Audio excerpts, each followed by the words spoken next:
Au cours des dernières heures est sorti dans l'actualité le sondage de la rentrée, OK, sur les intentions politiques au Québec. C'est un sondage qui veut rien dire, puis en même temps veut dire beaucoup d'affaires, parce que la plupart des politiciens, l'été, en général, se reposent. Je vais faire à la blague disant que certains politiciens en profitent pour arroser leurs plantes vertes. Mais relativement en général, ça donne le portrait de comment les gens se sentent d'un point de vue émotionnel politique. OK? Tu sais, les sorties politiques sont commencées au cours des derniers jours. Tout le monde est content, tout le monde arrive de vacances. Fait que juste avant qu'on commence à revoir ces gens-là, ça donne le portrait. C'est sûr, c'est une photo d'un moment, c'est ça un sondage, mais ça donne un sondage qui, pour l'émotion des gens en politique, sont rendus où dans leur tête sans tant que ça que se faire influencer par les divers réseaux, Radio-Canada, la presse ou peu importe. OK? Et dans ce sondage-là, j'ai remarqué que, d'ailleurs, bon, au niveau des résultats, je peux vous les dire, là, mais c'est une vieille nouvelle. Là. Tu sais, la nouvelle, elle sort pas d'hier directement au niveau des sondages, au niveau des intentions de vote. Tu les as avec les Québécois, puis bah, les francophones, puis toute la gang, là. Mais au niveau des intentions de vote francophones, il y a le Parti québécois qui a droppé de 3 points, la CAQ a droppé d'1 point, les libéraux ont augmenté 2 points, d'1 point, Québec solidaire a augmenté d'1 point, et tu as le Parti conservateur qui a augmenté de 3 points dans toute l'histoire. Je vous dirais que c'est peut-être le seul gagnant, disons que celui qui est en moyen de le plus festoyer, même si toute la gang vont nous dire qu'un sondage, bah, on gouverne pas avec ça, tu sais, ils nous disent tout le temps ça, mais en bout de ligne, ils regardent ça en tabarnouche. On se rappelle peut-être que pendant la COVID, on a eu un gouvernement qui ne gérait que par les sondages. C'est important, cela, là. Fait que les sondages, ils ont bien beau nous dire, quand ils passent devant la caméra, « Oh oui, là, ils s'en vont dans le caucus, là. Allez, on travaille fort, on travaille fort. » Ils ne regardent pas ça. Ils regardent ça. Une fois que la porte du caucus est fermée, là, ils ne font que regarder ça. Alors, je trouvais ça intéressant parce qu'il a fait, en plus, une sortie médiatique au cours des derniers jours sur l'histoire des chars. Puis j'en ai à vous compter là-dessus aussi. Alors, on le reçoit. On reçoit Éric Duhem qui est avec nous ce matin. Éric, bon matin. Bonjour Patrick. Éric, tu as trouvé ça bizarre, là, tu vois bien qu'on s'est déjà parlé en ondes dans la radio, je suis quelqu'un de professionnel, mais tu dis, tabarnak, un matin, je suis en train de parler à un gars qui fait un podcast directement de sa roulotte, puis qu'il y a un chat, des fois, qui se lève le trou-fignon en arrière. La réponse à ça est oui, Éric, mais il y a du professionnalisme à travers ce que je fais. Je veux juste te rassurer. Écoute, j'ai déjà fait pire que ça quand je faisais de la radio, inquiète-toi pas. Oh oui. Regarde, mon chien me regarde sur le sofa pendant que je te parle, fait qu'inquiète-toi pas, on est à la même place. Comment va Mia? Mia va très bien coucher. C'est son chien, d'ailleurs. Elle est très heureuse présentement. Puis Eric aussi est très heureux parce que, comme tu viens de dire, c'est rare qu'on a des sondages là, qui nous donnent une bouffée d'air frais. Puis habituellement, l'été, là, on est tous pareils. Là, on est tous à la plage ou en vacances ou au camping ou n'importe où. Et on suit moins la politique. C'est normal, on décroche. Puis il n'y a pas beaucoup de mouvements. Puis le seul mouvement politique qu'il y a normalement, c'est à l'avantage du gouvernement. Parce qu'il y a moins de critiques, évidemment. Puis les gens sont comme plus conciliants, sont plus de bonne humeur, sont moins chialeux. Donc, puis les gens oublient aussi en général l'été de ce qui s'est passé. Ils oublient les mauvais coups du gouvernement. Donc, le gouvernement monte. Et là, qu'un parti d'opposition comme nous monte de 3 points, c'est assez significatif, c'est assez important. On est heureux de ça. Évidemment, on est loin de la coupe aux lèvres. Il faut faire attention. L'élection est dans plus de 2 ans. Ça va monter, descendre 10 fois d'ici là. Et, on va dire les vraies affaires. Dans le classement, là, t'es dernier, tu fais pas encore les séries. Il faut dire les vraies affaires. Là. Mais c'est quand même le meilleur sondage depuis l'élection d'octobre 2022. C'est le meilleur sondage que Léger nous a accordé de tous les sondages. Donc, on a de la matière à se réjouir, mais en même temps, il faut quand même garder la tête froide. Là. C'est pas comme s'il nous venait de donner une avance de 20 points. Là.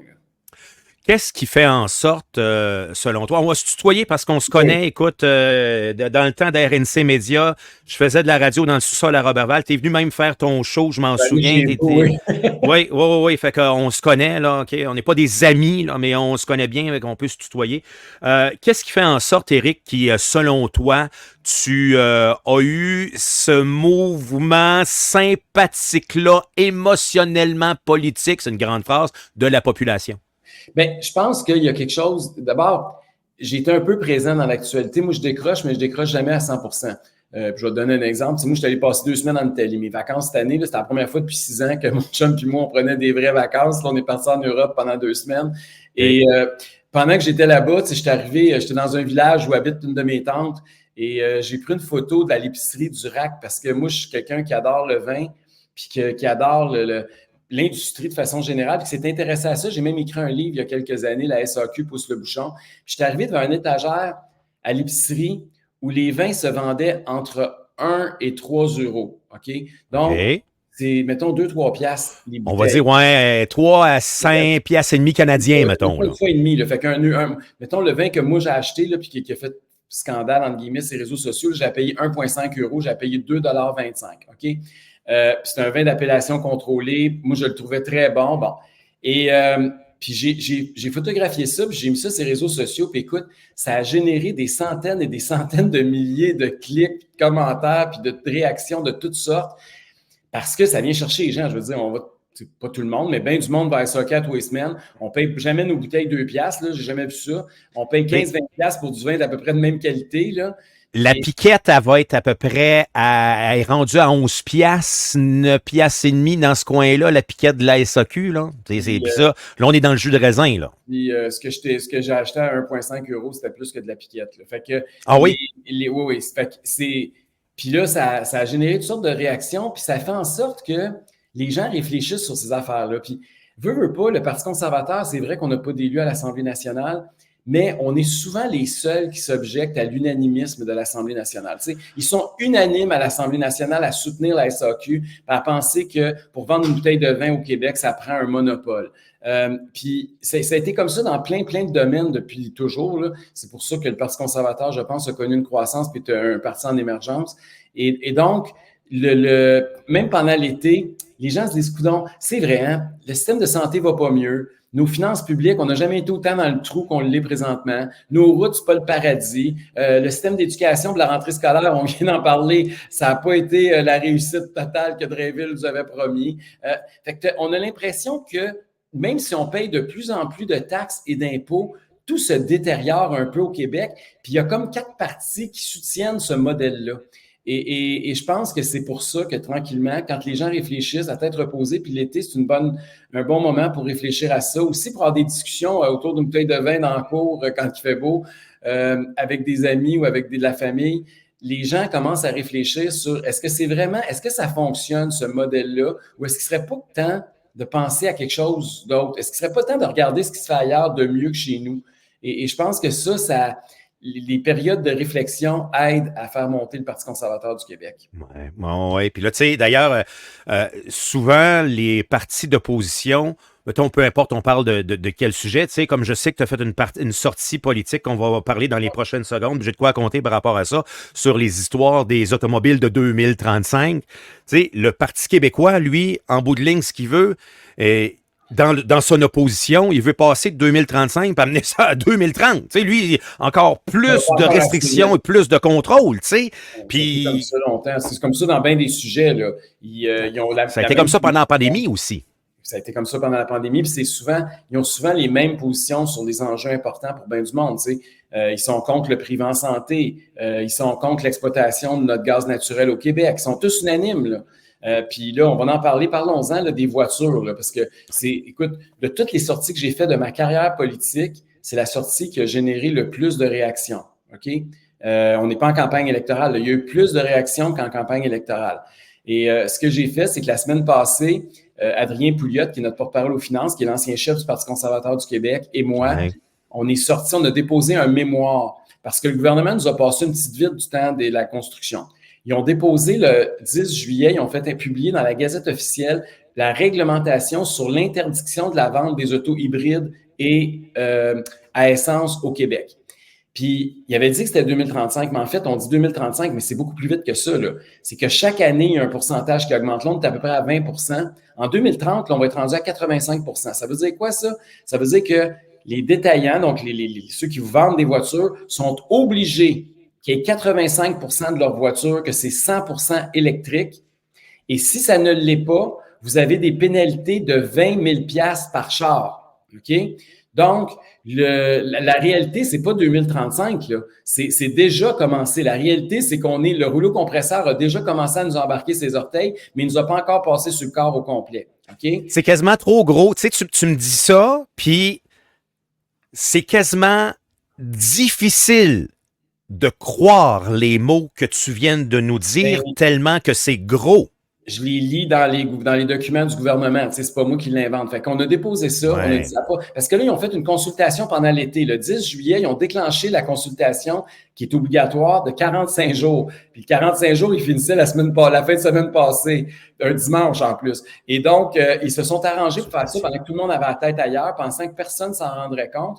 Et là, nous, on est sortis. Mais les trois autres partis d'opposition, là, ils ont dormi au gaz. Là. Ils ont regardé ça aller, puis ils ont dit très bonne nouvelle, bravo la CAQ, mais on ne dira pas, on ne va pas les féliciter, mais on est 100 % qu'eux autres. Ils ont d'ailleurs même voté la loi initialement 100 %. Puis pourtant, la population est majoritairement d'accord avec nous, les conservateurs, en disant on ne veut pas ça, là, parce qu'il y a un paquet d'effets secondaires. Je veux dire, premièrement, c'est pas tout le monde qui a les moyens de se payer un char électrique. Il faut se le dire, là. Un char électrique, ça commence à quoi? 45 000? Puis ça applique rapidement, là. Oui, si on est plus d'une moyenne à 68 000, là, tu sais, ou quelque chose qui a de l'allure présentement. Puis si tu veux te tirer une roulotte avec, oublie ça, tu es rendu à 75-80 000. Je veux dire, c'est des prix très chers. Après ça, les pneus, ça coûte plus cher parce que c'est un char qui est plus pesant, il faut que tu échanges plus souvent. Les assurances coûtent plus cher, il faut que tu te payes des bornes. Puis en plus, là, on nous annonce que l'électricité, tu as vu ça hier, là, Fitzgibbon a annoncé qu'il veut doubler les tarifs d'électricité. Oui. Donc, on est parti sur une tangente où ça va coûter de plus en plus cher. Fait que ça, il y a beaucoup de gens qui n'ont pas les moyens. Puis, tu sais, j'étais allé dans des cours, là, je rencontrais des hommes d'affaires dans Bellechasse il y a 2 semaines. Le gars, il m'a pris par le collet, il m'a sorti dans son stationnement. Il m'a dit, mes employés, là, mes 50 autos qui sont dans le stationnement ici, là, il n'y en a pas un qui a un char de 50 000 et 60 000 $. Ils vont faire comment, mes employés, pour venir travailler en 2030-2035? Mais, tu sais, ouais, c'est un très bon point. Mais ici, là, on est au lac Saint-Jean. Tu sais, moi, la grinitude, à certains points, je me suis acheté là, un Kia hybride branchable. Tu sais, j'ai mon 50 km. Pour l'électrification, on n'est pas tout pour l'environnement. Là. Moi aussi, je suis hybride. J'ai hybride branchable, mon bar, fait que ça me donne un 55 km gratis, là, tu sais, on va dire, par rapport à l'essence, tu sais. Mais moi, je n'irai pas personnellement au-dessus de ça. Je me vois, là, tu sais. Là, j'ai mon bateau de pêche qui est là, mon 17 pieds avec un moteur 70 forces. Je vais aller dans le parc de Chibougamau, d'aller pêcher le doré dans ce coin-là. Je me brancherai pas après un arbre pour en revenir, là. J'aurai pas d'électricité. Ça fonctionne pas. Le réseau de bornes est pas encore assez développé. Puis là, on est très avancé comparativement aux États-Unis. Je suis allé faire un tour à Boston quand j'ai appris que c'était terminé mon aventure radio. J'ai dit, il faut que je me sorte du Québec. Je suis allé faire un tour dans la Nouvelle-Angleterre, Boston, Gunquit, Old Orchard, la patente. Des bornes, là, zéro. J'ai vu un village qui avait une borne qui était pognée sur la mairie, comme nous autres, il y a à peu près 15 ans ici. Les États-Unis ne sont pas prêts pour cette vague-là, puis nous autres, on veut l'imposer ici. Je ne comprends pas comment ça va pouvoir se faire. Ce que tu viens de dire là est super important. Là. Le centre-ville de Montréal, c'est une réalité. Tu sais, moi aussi, si j'habitais au centre-ville de Montréal et que je faisais 25 km par semaine, peut-être que je trouverais que tout électrique, ça a bien du bon sens. Là. Puis je les juge pas. Là. Il y a des gens pour qui ça peut être une excellente option, autant financièrement qu'au niveau de leur déplacement. Mais toi, en région, là, les bornes ne pousseront jamais dans des épinettes et des bouleaux. Là. Ça n'arrivera pas. Puis d'ailleurs, tu as vu ce qui est arrivé, le gouvernement avait subventionné à coût de 40-50 millions de dollars une compagnie qui s'appelle Taiga, parce qu'il disait que les motoneiges, l'avenir, c'était électrique. Voyons donc. Non, électrique. Ça avait une autonomie de 40 km, puis il n'y a pas de borne dans le bois. Là. Le gars qui se promène en skidoo dans le bois au Saguenay, penses-tu qu'il y a une borne qui l'attend toutes les épinettes? Je suis au courant. La Je te compagnie, confirme, je suis au courant du dossier. Ouais, vas-y, ouais, la vas-y. compagnie vient de faire faillite. Là, hein. Ouais. Ils ont déclaré, ils se sont mis à l'abri de leurs créanciers, puis là, ils sont à vendre, puis ils ont été retirés de la bourse la semaine passée. Les contribuables vont en perdu des dizaines de millions de dollars dans cette aventure-là. Là. Fait qu'un Puis moment, des motoneiges qui pèsent pratiquement 2 fois le prix d'un Bombardier ou d'un Polaris, là. Ça a de l'impact, là. c'est ça. Fait que, je veux dire, il y a tout ça. Tu sais, c'est bien beau là, vouloir être vert, puis on l'est tous, mais c'est pas la meilleure façon. Et ce qu'on dit, nous autres, c'est soyons pragmatiques. Au lieu de mettre une date dans le sable, tu sais, donnons des incitatifs, puis tout ça, mais n'essayons pas d'abord d'être les premiers en avant de la parade. Là, le Québec, là, je comprends que les politiciens aiment ça bien paraître, là, mais on n'a pas les moyens. On est un des États les plus pauvres, pas les plus riches du continent. Puis deux, c'est juste pas réaliste. Puis trois, Fitzgibbon, n'oublie pas une chose, il n'arrête pas de nous dire qu'on va manquer d'électricité. Hein? Il dit ça, il faut partir de nos lave-vaisselle à 3 heures du matin. Il faut. Puis en même temps, il nous dit abandonnez tous vos chars à essence, mettez-vous tout à l'électricité, on va en avoir de l'électricité pour vous autres. Voyons donc. Ça marche pas. C'est qui dit vrai? C'est-tu Fitzgibbon le soir à 6 heures ou c'est le matin à 9h30? On le sait plus, là. Et il y a trop de contradictions, il y a trop d'inconscience par rapport aux régions. Ça, c'est une autre affaire. Tu sais, le caucus de la CAQ, il y en a à moitié qui pourraient se visiter à pied au centre-ville de Montréal. Là. Ils n'ont pas de députés, mais ils habitent tous là. Fait que c'est pas... j'ai l'impression qu'ils ont fait ça pour et par Montréal. Mais je pense qu'ils ont oublié les régions. Puis le Québec, là, malheureusement pour eux, c'est les régions. C'est le moteur économique du Québec, c'est les régions. Il y a 2 Québec. Tu as, le Québec de la ville, de l'île de Montréal et le pourtour ceinture qui fait un Québec. Et tu as les régions de partout qui sont une réalité qui est totalement différente du portrait de ce qu'on peut retrouver sur Sainte-Catherine avec les cônes oranges. C'est ça. Puis, c'est pas... il y a toutes sortes d'affaires qui vont se passer qu'on ne sait pas. Là. La technologie, ça évolue. Présentement, là, il y a des... ils appellent ça là, le e-fuel. Là, les carburants synthétiques. On ne sait pas si dans 10 ans, nos voitures, ça ne va pas être avec entre guillemets, du gaz vert avec lequel on va rouler. Peut-être que ça ne sera pas de l'électricité. Peut-être que ça va être de l'hydrogène. Je veux dire, il y a toutes sortes d'avancées technologiques. C'est pas le Québec, c'est surtout pas le gouvernement qui contrôle ça.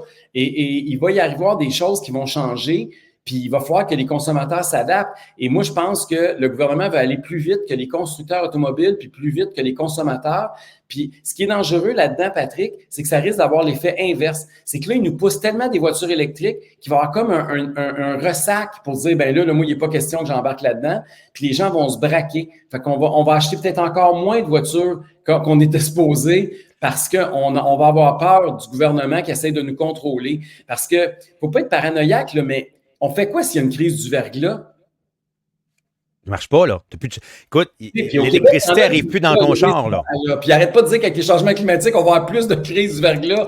Quand on va être 3 jours dans le noir, notre char, on va faire quoi pour aller chercher de la bouffe, là? Ça fait 3 ans ou 5 ans qu'Hydro-Québec n'entretient plus son réseau et qu'à tout bout de champ, dès qu'il y a un petit peu de vent, dès qu'il y a un petit peu de neige, dès qu'il y a un petit peu de verglas ou de grésil ou trop de vent, les arbres tombent sur le réseau puis ça fait scraper le réseau par secteur. Fait que tu te ramasses avec... Comme hier. Hier, il y a eu à Montréal, il y a eu un dégât d'eau. Il y avait 15 ou 20 000 personnes à Montréal qui n'avaient pas d'électricité. Je comprends que c'est des accidents, ça peut arriver. Mais pendant ce temps-là, si ton char n'est pas plein puis tu vas aller travailler le lendemain matin, là, c'est mieux d'être équipé en télétravail parce que tu ne pourras pas aller travailler, là. Tu sais, moi, là, je suis de ceux qui croient à la diversité. C'est-à-dire qu'il faut qu'il y ait une diversité et une concurrence au niveau des énergies. Et moi, c'est pour ça, par exemple, que je suis en faveur de l'exploitation du gaz naturel. Tu sais, les gens ne savent pas ça, là, mais le Québec, on a la plus grosse réserve de gaz naturel non exploité au monde. Tous les pays, tous les endroits dans le monde où il y a autant ou plus de gaz naturel que nous, ils ont été assez intelligents pour creuser, pour faire de l'argent, pour s'enrichir avec.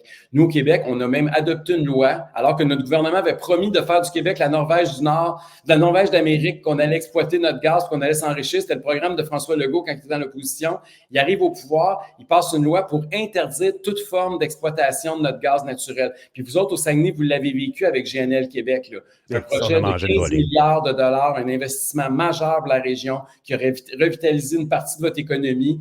on vous a... Puis aujourd'hui, là, si on avait été de l'avant, GNL, vous exploiteriez votre gaz naturel en Allemagne, puis vous permetteriez aux Européens d'avoir une énergie 60% plus propre que les centrales au charbon qui sont obligées de construire à l'heure actuelle parce qu'ils sont en guerre avec l'URSS. Il y avait un taux dans ce dossier-là, un taux d'approbation pour GNL Québec dans la population du Saguenay-Lac-Saint-Jean de 83%. Legault a eu peur de la gang de macramé qui sont venus nous montrer des belugas morts en avant des meetings de ministres, des faux belugas morts faits en pâte à modeler. Là. Ils sont venus nous montrer ça. Il a eu peur, puis il s'est rangé derrière le BAP qui a dit « Ah, nous autres, on ne statue pas. » Alors, lui a dit « Si le BAP ne statue pas, ben, on n'ira pas de l'avant. » Hey, ça, c'était de la bullshit. Ça avait donné une gronde dans la région. Il est sorti contre le tramway, puis le gouvernement va de l'avant avec le projet de tramway. C'est de la bullshit de A à Z, ce qu'ils vous ont dit. Puis pire que ça, ils ont pris, quand ils parlent, ils disent qu'il n'y avait pas d'acceptabilité sociale, mais ils ne prennent pas les sondages, comme tu dis, de la région. Ils consultent le monde sur le plateau Mont-Royal. Mais qu'est-ce que le monde du plateau Mont-Royal a à voir avec le projet de GNL au Saguenay? Je veux dire, c'est n'importe quoi. Ils prennent les chiffres qui font leur affaire juste pour nous écœurer.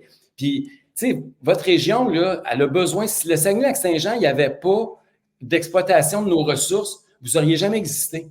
Si on appliquait aujourd'hui les standards de la CAQ là, contre le développement des régions, là, ça n'existerait plus. Le Saguenay-Lac-Saint-Jean n'aurait jamais existé parce que le Québec s'est développé, parce qu'on a défriché, parce qu'on a exploité nos richesses naturelles. Puis aujourd'hui, on n'est plus capable d'exploiter nos richesses naturelles. Puis moi, ce que je crains, c'est que autant ça a permis à notre croissance économique puis comme population, autant ça va participer à notre déclin si on ne recommence pas à exploiter de façon intelligente nos ressources naturelles. On n'est même plus capable de faire un barrage au fil de l'eau parce que les filles de Caleb et Roy débarquent dans la région pour nous dire qu'on harnache les rivières. Je veux dire, on ne peut plus rien faire. Fait que c'est quoi qu'il faut faire? Puis on ferme les régions. C'est ça que ça veut dire. Là. Si on commence à dire que les ressources sont plus importantes, puis que le caribou a priorité, c'est les êtres humains, bien à ce moment-là, fermons les régions, puis amenons tout le monde au centre-ville, puis parquez-vous tous dans des roulottes d'un parc. D'ailleurs, c'est là, tu vas être correct. Il te reste juste à prendre le chemin, tu as une coupe d'heure de char à faire, puis tu vas être correct. Mais encore là, il va falloir que je m'achète un Ford Lightning pour tirer à la roulotte parce qu'on va être rendu full électrique. C'est ça. Mais, tu sais, on le voit, quand tu parles de fermer les régions, on a des premières menaces, là. OK? Juste ici, dans la région, Saint-Ludger-de-Milo, la série Petit Paris doit fermer parce que actuellement, l'exploitation de la série n'est plus viable. D'ailleurs, il va y avoir une sortie politique qui est une image aujourd'hui là avec le Bloc et quand même Richard Martel qui, ça ferait une belle photo, les trois mains dans la main contre l'activiste Guilbeault, le ministre de l'Environnement, je me trompe des fois encore avec Greenpeace. Fait que de ce côté-là, on va avoir cette image-là qui va sortir aujourd'hui, mais c'est le début de ça, de la fermeture des régions s'il ne se passe rien. On est comme au jour 1 aujourd'hui de tout ça présentement dans la région. Les guerres contre l'exploitation de nos ressources, les guerres à l'auto, tout ça, la volonté de que tout le monde se promène en transport en commun. Ça n'arrivera jamais là, du transport en commun au Saguenay-Lac-Saint-Jean dans tous les villages. Là. Oubliez ça, là, économiquement, c'est impossible. Ce que ça veut dire, c'est qu'il faut déplacer population où il y a des centres densément peuplés. Et fait que c'est, à un moment donné, il faut comprendre c'est quoi ces politiques-là qui sont poussées par des idéologues et où ça mène pour nos régions. Puis je trouve qu'on n'est pas... Tu sais, les régions du Québec, là, c'est des gens qui contribuent beaucoup, mais qui n'ont pas nécessairement toujours le micro, puis qui parlent, puis qui chialent beaucoup. C'est des gens qui travaillent, qui payent le compte, puis qui hochent du bonnet, mais c'est pas des gens qui sont très revendicateurs. Mais là, il va falloir que les régions se lèvent parce que ce qui est en train de se produire, c'est assez grave. Tu sais, j'ai été content au printemps, je ne sais pas si tu te rappelles, les agriculteurs sont sortis, là. Ils sont en train de les étouffer, eux autres, avec des réglementations, justement, environnementales de plus en plus strictes qui font que les agriculteurs québécois ne peuvent plus compétitionner. Il y a des produits qui arrivent ici, qu'eux autres, ils peuvent utiliser des pesticides, ils peuvent exploiter des terres, de tout ça, n'importe comment. Nous autres, ils mettent tellement de règles que ça coûte beaucoup plus cher. Ça fait qu'on n'est même pas capable de vendre à notre population la bouffe qu'on produit localement, puis qu'on se fait dumper des produits de l'extérieur parce qu'on est trop réglementé, parce qu'on a même ils appellent ça des éco-frais, là. Ils leur mettent des taxes sur toutes sortes de produits. Je vais te donner un exemple, là. Les bottes de foin, là, tu sais, les espèces de guimauves qu'on voit dans les champs, là. Oui. Bon, mais juste le plastique de ça, des petits agriculteurs peuvent payer juste en éco-frais 1000, 2000, 3000 pièces par année d'éco-frais parce que c'est du plastique. On le sait pas, nous autres. Là. Tu passes sur le bord de l'autoroute, puis tu vois les guimauves dans le champ, puis tu trouves ça cute. Là. Nous autres, les coffrets pour nous autres, c'est 3 piastres sur une TV. Là. C'est ça. Mais eux autres, là, ils en ont des micro-éco-frais partout. Et donc, on est en train d'étouffer, puis je te parle pas de la paperasse qu'il faut qu'ils remplissent parce que le gouvernement essaie de les contrôler de tout bord, de tout côté. Là. Ouais. On est en train d'étouffer notre agriculture. Puis quand on parle d'occupation du territoire puis des régions, là, c'est important, Patrick, l'agriculture. Là. C'est eux autres qui occupent le plus le territoire. Là. Tu sais, nos agriculteurs, c'est eux autres qui permettent justement de créer beaucoup d'emplois en région. Puis les gens, ils n'iront jamais travailler sur les fermes en transport en commun, là.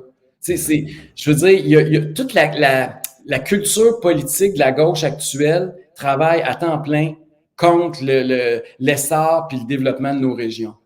En terminant, les prochains mois seront déterminants pour les prochaines élections à venir. C'est sûr qu'il reste du temps en masse, mais en politique, un an, c'est énorme, je comprends. Quel est l'enlignement du Parti conservateur et d'Éric Duhaime pour aller chercher davantage de sympathie du public? D'abord, c'est sûr que cette année, ça risque d'être au cours de la prochaine année, là, d'ici un an, il va y avoir une élection fédérale. Okay? Fait que c'est sûr que l'attention va être beaucoup détournée du côté d'Ottawa. Moi, j'ai confiance. Je pense qu'il va y avoir un changement de garde à Ottawa. En tout cas, partout au Canada, présentement, ça sent ça, sauf au Québec. Là. Mais partout au Canada, dans toutes les provinces, les conservateurs de Pierre Poilievre, présentement, mènent entre 15 et 20 d'avance dans toutes les provinces minimum. Donc, il va y avoir un balayage au Canada anglais. Est-ce que le Québec va résister? On va être le village gaulois ou est-ce qu'on va finir par arriver en retard? Je ne sais pas. Mais le dernier sondage au Québec au niveau fédéral mettait les conservateurs en avant au Québec. Il y a un sondage qui a fait ça, mais il faut faire attention. Là, moi, je fais attention quand les sondages, quand il y en a juste un, on va voir s'il y a une tendance, je le souhaite. Là. Mais pour l'instant, il faut être prudent avec ces chiffres-là parce qu'il semble que les libéraux puis le Bloc québécois résistent encore très bien au Québec. Là. C'est le dernier endroit où il y a de la résistance. Et donc, ça, je pense que ça va dédiaboliser les conservateurs parce que, tu sais, la droite, les conservateurs, vouloir réduire la taille de l'État, vouloir donner plus d'argent au monde, baisser vos taxes, vos impôts, instaurer un peu de privé en santé, diminuer le nombre de fonctionnaires. Tu sais, un programme conservateur traditionnel, c'est beaucoup diabolisé dans certains médias, mais... Dans tous les médias. Dans tous les médias, sauf les médias alternatifs, évidemment. Puis à Québec, on a Radio X quand même qu'on peut pas accuser, on peut pas mettre dans le même panier, là. Mais tout ça pour te dire que je pense que l'arrivée d'un gouvernement conservateur à Ottawa va ouvrir les yeux à bien des Québécois pour dire finalement, c'est pas si pire que ça, finalement, j'aime bien ça. Donc, ça, c'est un élément important. L'autre élément important, c'est ce que, par exemple, ce qu'on a fait là, cette semaine, je viens de te parler des voitures, là, il faut que, quand il y a unanimisme à l'Assemblée nationale, que la population est contre, que le Parti conservateur du Québec se fasse la voix de la majorité. Et ça, je vais m'y attarder là, dans les prochaines semaines. D'ailleurs, dans 2 semaines, je vais parler même des gens de chez vous. Là. Je veux parler des autobus scolaires parce que eux autres aussi, ils les ont électrifiés. Ça fait 3 ans qu'ils n'ont plus le droit d'acheter des autobus scolaires à essence. Puis dans des régions comme chez vous, c'est un gros problème parce qu'ils font beaucoup de kilométrage. Des autobus à 120 km d'autonomie, ça marche pas. Oui, tu peux le faire dans certaines villes, mais quand tu veux faire les villages autour, puis quand il faut aller chercher les enfants dans le fond du rang, ça peut pas fonctionner. Fait que qu'est-ce qu'on fait? Est-ce qu'on élimine le transport scolaire puis on oblige les parents à aller porter leurs enfants à l'école, ceux qui habitent le plus loin? Ou est-ce qu'on permet, comme partout ailleurs sur la planète, qu'il y ait des autobus au diesel avec des systèmes anti-pollution? Ça va être un débat, ça aussi. Puis c'est le genre d'enjeu que j'ai l'intention de soulever dans les prochaines semaines. Puis le pire là-dedans, c'est que par rapport aux autobus, fameux autobus Lyon, là, le scandale va au point tel que l'électricité est uniquement pour le moteur de l'autobus. À l'intérieur, le chauffage, il est au quoi? Il y a encore un moteur diesel parce que l'électrique n'est pas capable de chauffer ce grand meuble-là d'une shot. Fait qu'il y a encore du diesel pour chauffer l'autobus. Tu as raison, Patrick. Puis d'autres affaires, là, on a donné, encore une fois, 200 millions de dollars d'argent public à la compagnie Lyon Électrique. On lui a donné le monopole, un quasi-monopole pour la vente d'autobus scolaires au Québec. Les autobus coûtent 3 fois et demi plus cher que les véhicules au diesel. Juste pour vous donner une idée, un autobus scolaire là, de Lyon Électrique coûte à peu près 400 000 $. Okay? Au diesel, c'est 120 130 000 $. Et là, le gouvernement donne 150 000 aux aux entreprises. C'est une autre subvention, ça a coûté un autre 200 quelques millions. Fait qu'au total, tout, on va avoir mis un demi-milliard. Puis là, regarde ce qui est en train d'arriver à Lyon. L'action qui était il y a 3 ans à 25 est rendue à 63 sous. Puis c'est possible qu'elle soit sortie de la bourse de New York dès le mois de décembre prochain. Puis la compagnie, il y a des rumeurs qu'elle pourrait soit tomber ou soit essayer de te trouver un nouvel acheteur. Fait que c'est un autre échec total de la CAQ. Puis, tu sais, c'est inquiétant parce que regarde ce qu'ils font avec Nordvolt. Là, tu te dis, c'est-tu, tu sais, le tout à la batterie, là, on est-tu en train de se planter solide? On est-tu en train d'envoyer le contribuable du Québec dans le mur à coups de milliards, puis de milliards, puis de milliards de dollars? Je pense qu'une question légitime va falloir se poser. Puis, il y a juste le Parti conservateur du Québec qui va se lever parce que la rectitude des bien-pensants de Montréal, environnementalistes, ne leur permettra pas de sortir de l'orthodoxie, là, que de dire qu'il faut être dans les bien-pensants, puis il faut absolument promouvoir l'environnement. Même si c'est un couvert hypocrite, comme tu viens de le dire, avec des systèmes de chauffage dans les autobus qui sont au diesel, là. Mais ils sont incapables, la classe politique actuelle au Québec, de sortir de ce dogme-là puis de défendre les régions. Je pense que ça va être notre mandat dans les prochains mois. Éric Duhem, merci de nous avoir parlé ce matin. Merci, Patrick. Je sais que je t'ai parlé trop longtemps, mais qu'est-ce que tu veux? Je suis un gars passionné. Écoute, c'est bien correct. C'est bien correct. Puis ça donne que le podcast, j'ai pas de pause, j'ai pas de toune, tout va bien. Fait que, tu sais, tout va bien là-dessus. Merci de nous avoir parlé aujourd'hui. Je te remercie. À bientôt. Bye. Au revoir. Merci. Éric Duhem du Parti conservateur. Ah oui, puis là, écoute, on aurait pu continuer. Là, Robin nous dit c'est la même affaire pour le Publisac, c'est à cause de Montréal. Clairement, dans l'histoire du Publisac, là, ça, c'est un scandale qui nous touche directement au Québec, cette histoire-là. Mais ça a été fait par l'administration Plante à Montréal. Ça a passé. Encore une fois, je parlais tantôt, nos macramés avec les belugas en plasticine morts là, qui sont venus nous montrer ici. Là, c'est directement relié. Bon, voilà.